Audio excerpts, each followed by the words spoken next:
Welcome to Manna at the Tap, podcast of Tapestry Ministries.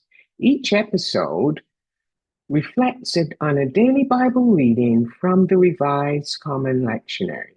I'm Gloria, a fellow traveler with the Tapestry community, and we refer to the daily Bible reading as our spiritual manna.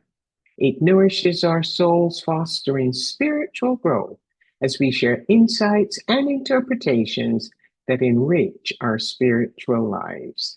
Today is Wednesday, April the 15th, 2026, in the second week of Easter. The lectionary reading is from the Old Testament book of Jonah, the story of a man on the run from God.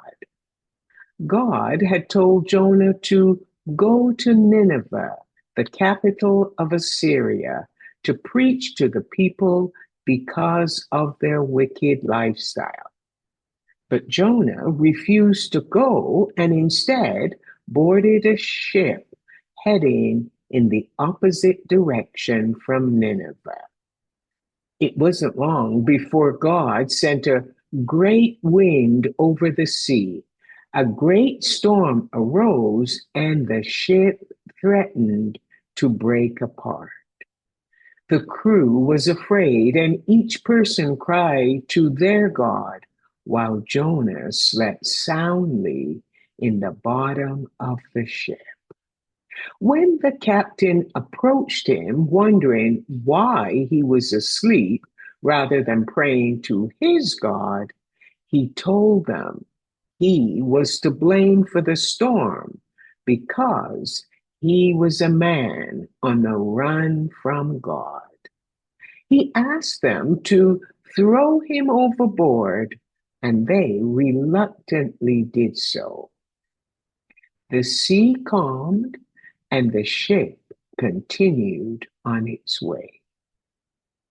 When Jonah was thrown into the sea, God provided a great fish to swallow him. And after 3 days in the fish's belly, Jonah prayed to God. The lectionary reading is Jonah's prayer, found in Jonah chapter 2.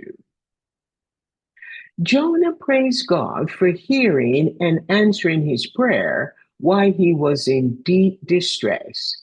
He realized that God, not the sailors, had thrown him into the sea, and that God was protecting him from death by sending the fish to rescue him from drowning and to provide him with a place of refuge. He remembered thinking his life was fading as strands of seaweed wrapped around his head. He remembered God and prayed, promising to obey God and to follow through on whatever God wanted him to do. Jonah praised God for his faithful love toward him, and he offered thanksgiving, declaring that salvation belongs to God.